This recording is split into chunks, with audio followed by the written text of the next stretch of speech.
네, 그리고 제가 그 위원장이다 보니까 너무 많은 이제 제보들도 들어오고 이 정황들이 잡혀서 제가 좀 몇 가지 좀 질의 좀 하겠습니다. 손윤숙 증인이 이사장으로 있는 글로리 사회적 협동조합이 24년 2월에 한국과학창의재단이 시행한 일본학교 프로그램 운영사업 주관기관 사업 공모에 지원한 바가 있으시잖아요. 지원했죠? 24년 2월에 지원을 했는데 선정되진 않았어요. 그렇죠? 네. 그 글로리 조합이 제출한 사업 계획서를 보니까 굉장히 부실했어요. 평가 배점 10점을 차지하는 사업비 계획 항목은 빵점 맞으셨어요. 그 결과 지원 기관이 총 54개 중 꼴찌에서 세 번째 52등이었는데 창의재단 심사위원들이 공정하게 평가한 거로 보여집니다. 그런데 이렇게 형편없이 기관을 탈락시켰다는 이유로 교육부 담당 공무원들이 압력을 받았다는 제보가 있어요. 그래서 이와 관련해서 확인을 좀 해보겠습니다. 당시에 일본학교 사업을 총괄한 김천웅 국장님 와 계세요? 김천웅 국장님. 네, 네. 국장님, 제가 앞에서 말씀드린 정황과 의혹에 대해서 알고 계시죠? 네, 알고 있습니다. 손윤숙 대표가 이사장으로 있는 글로리 사회적 협동조합의 일본학교 주관기관 사업 공모와 관련해서 심사를 앞두고 윗선으로부터 연락받은 적 있죠? 네, 있습니다. 제가 알고 지금 다 물어보는 겁니다. 네, 있습니다. 어떤 걸 부탁하던 거예요? 손윤숙 씨 잘 부탁한다라는 뭐 지시면 지시 받으셨죠? 글로리 사회적 협동조합을 챙겨달라는 요구가 있었습니다. 잘 챙겨달라. 네, 그게 일본학교 주관기관으로 선정을 하는 압력으로 느끼셨죠? 솔직히 말씀하세요. 네, 압력으로 느꼈습니다. 죄송하지만 그 교육부에서 연락받았습니까? 대통령실에서 연락받았습니까? 대통령실로부터 연락받았습니다. 대통령실, 교육부 공직자 출신의 대통령실, 대통령 교육비서관 신문규 전 비서관으로부터 연락받았죠? 네, 맞습니다. 교육비서관이 대통령 의사 확인하지 않고 이런 거 지시하면 안 되는 거고 할 수 없는 입장이에요. 그래서 아까 제가 손윤숙 대표한테 윤석열 대통령이나 그 부인 김건희 씨로부터 혹시라도 전화 통화를 받았냐 이런 말씀을 드린 건데 못 받았다는 거는 지금 계속 유지하시는 거죠. 네. 그리고 나서 글로리 조합이 심사에서 탈락한 이후에 이와 관련해서 문제 제기하는 항의 전화 또 받으셨죠. 아니, 솔직히 제가 이거 다 내용을 알고 있으니까 말씀하셔야 됩니다. 위증죄로 고발당해요. 또 받으셨죠. 글로리 사회적 협동조합을 챙겨달라는 요구가 있었고 탈락된 이후에 저희가 이제 그 요구를 받고 나서 평가 과정과 평가 결과를 확인해봤습니다. 네. 확인해 보니까 평가 과정이 공정하게 이루어졌었고, 그다음에 평가 결과가 굉장히 안 좋게 나와서 평가 결과에 따라서 탈락시키겠다라고 했었고, 그 과정에서 좀 압력이 있었습니다. 그러니까 탈락되니까 다시 전화를 해서 왜 탈락시켰냐고 사실 문책을 한 거 아니에요? 항의를 한 거 아니에요? 맞죠? 이제 발표하기 전에 그런 일이 있었습니다. 발표하기 전에? 네네. 그 사람도 동일한 인물입니까? 맞습니까? 맞습니다. 그러니까 대통령실 교육비서관 신문규 전 교육부 기조실장이 이 업체, 작은 업체 탈락을 놓고 잘 부탁한다, 잘 챙겨달라 압박 넣고 떨어지니까 다시 한번 연락해서 왜 이거 떨어뜨렸냐 항의한 거예요. 이거를 대통령실에서 모른다? 가능한 일이 아니라고 저는 판단이 듭니다. 저는 일본학교 담당 공무원들은 정말 잘했다고 봐요. 이런 압박에도 불구하고 공정하게 심사를 해주시고 교육 현장을 지켜주신 우리 대한민국 교육부 공직자들께 감사드리겠습니다. 돌아서 앉으십시오. 근데 손윤숙 대표는 기어코 24년도 10월 서울교대와 일본학교 프로그램 지원 및 강사 양성을 위한 업무 협약을 하게 되는 거예요. 이번에는 글로리 사회적 협동조합이 아닌 한국일본학교 연합회의 이름으로 업체명을 바꿔서 말이죠.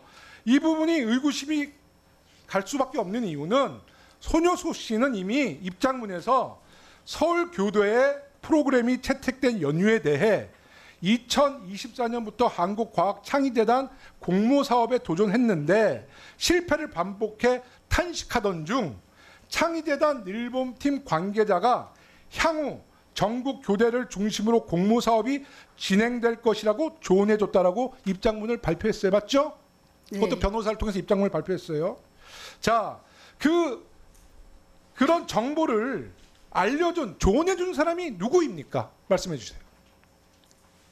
창의재단에서 이런 정보를 앞으로 이렇게 향후에 이런 저 사업이 공모될 거라고 조언해 준 사람이 누구예요?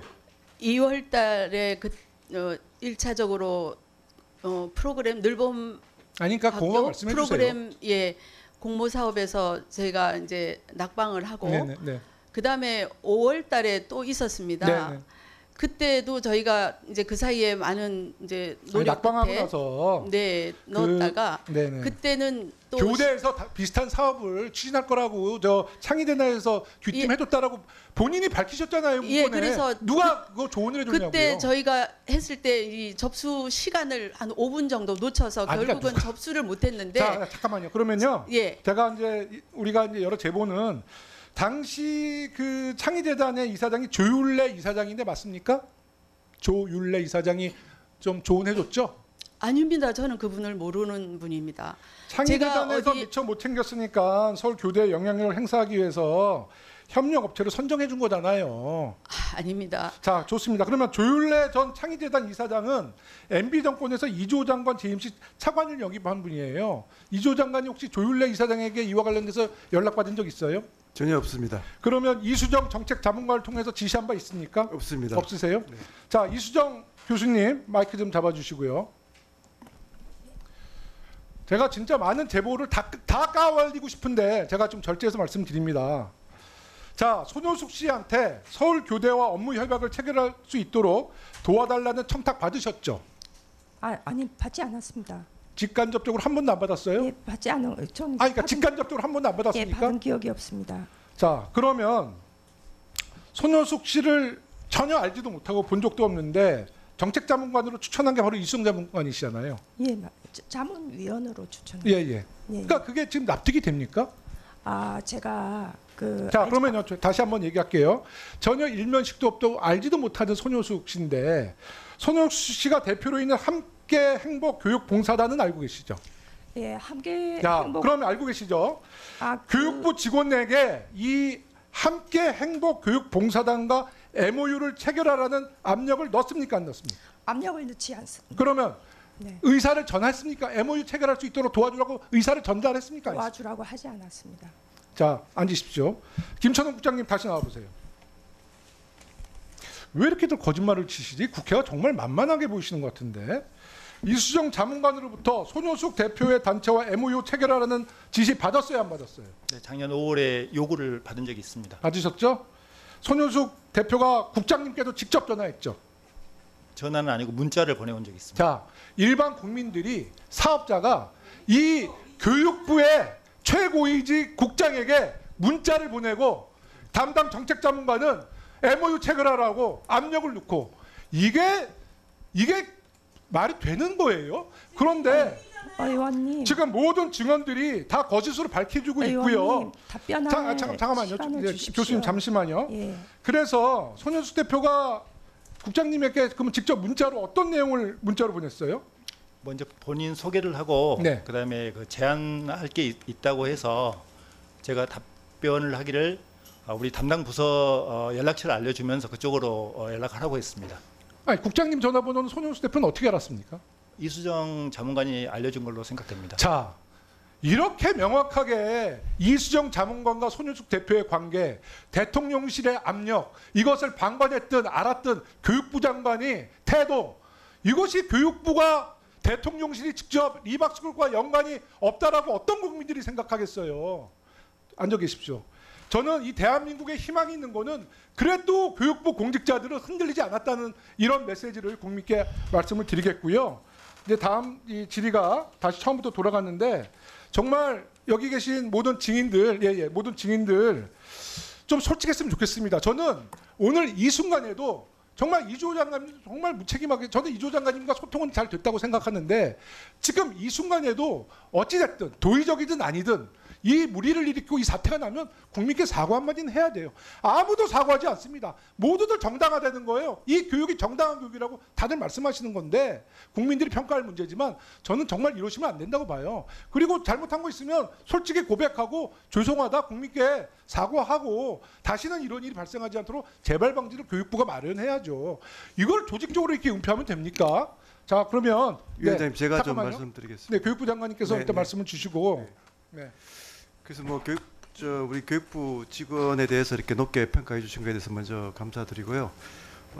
저희가 뭐 이런 많은 이제 의혹에도 불구하고 우리 교육부에서 그런 뭐 특별한 특혜를 주거나 또 편향적인 그런 부분이 없었다 하는 부분은 뭐 책임자로서 제가 그 부분에 대해서는 뭐 위원장께서 강조해 주신 것에 대해서 감사드리고요.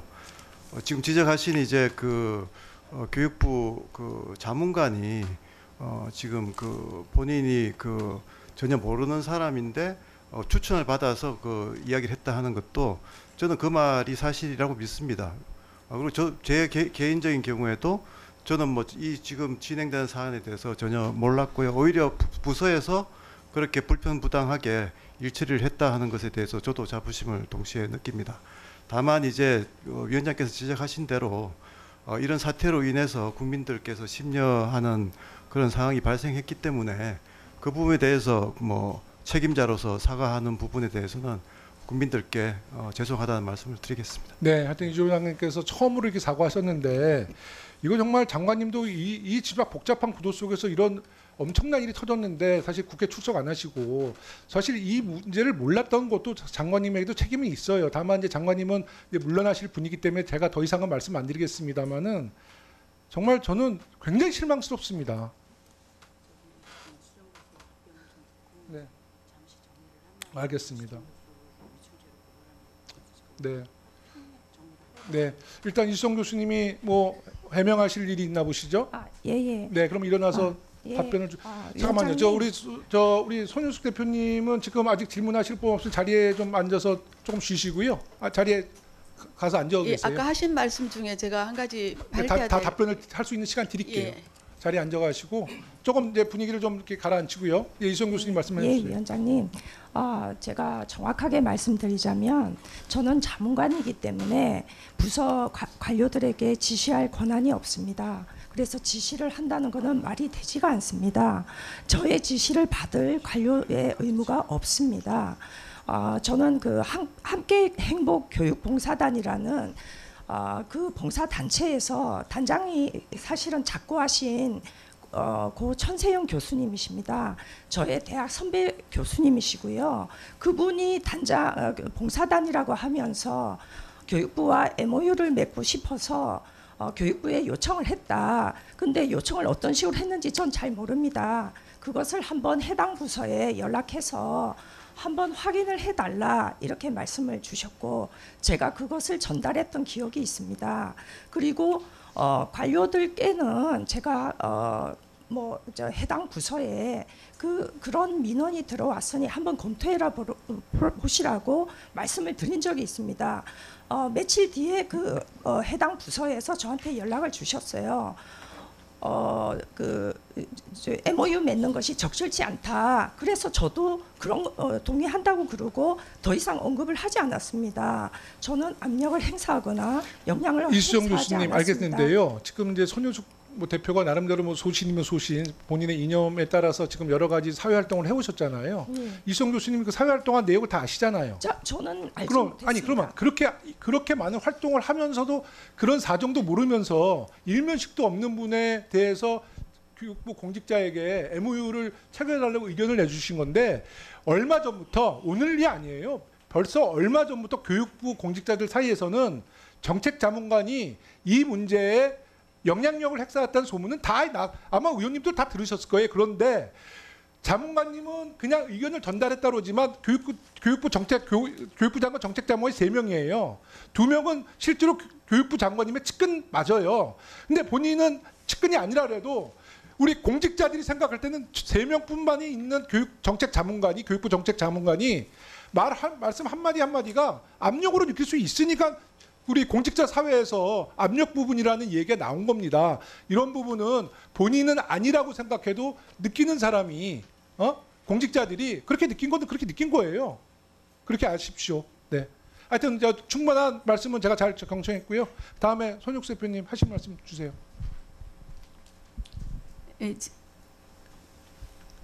창의재단에서 제가 그래서 5월 달에도 등록을 접수를 시도했다가 실패하고 해서 제가 그쪽에 늘봄팀하고 통화를 했습니다. 우리 같은 이런 신생 단체가 이 좋은 프로그램도 있고 많은 강사진들도 있고 한데 이 늘봄 학교 사업에 같이 동참하고 싶은데 어떻게 하면 좋을지 모르겠다. 진입 장벽이 너무 높으니 방법을 좀 알려달라 했더니 이제부터 업체하고는 하지 않을 것이다. 향후는 교육대학, 전국에 있는 교육대학의 강사 연수라든지 프로그램 개발을 다 맡길 생각이니 가까운 지역에 있는 교육대학을 찾아가서 제안을 해봐라 해서 제가 이 늘봄 서울교대 늘봄 지원센터를 방문을 하게 됐습니다. 그런 내용이 있다는 걸 말씀을 드리겠습니다. 알겠습니다. 지금 이제 우리 국민들은 글로리 사회적 협동조합이라는 그 단체에 대해서 아무도 몰라요, 사실. 그리고 아까 말씀하신 것처럼 손익 대표님이 저는 아무것도 아닙니다라고 말씀하지만 오늘 국민들이 이 장면을 보면 아무것도 아닌 아닌 사업에 대통령 교육비서관이 직접 전화를 해서 압력을 가하고 또 당사자인 분이 교육부 최고위직 국장한테 문자를 보내고 이게 정상적이라고 보실 수 있어요? 국민들이 볼 때 엄청난 뒤에는 백그라운드가 있으니까 사업자가 국장한테 연락하고 교육부 장관, 정책자문관도 압력을 가하고 심지어는 대통령 교육비서관이 압력을 가하는 이것이 권력형 비리인 거죠, 사실. 안 그렇습니까? 하여튼 저는 이렇게 판단을 하고 있고요.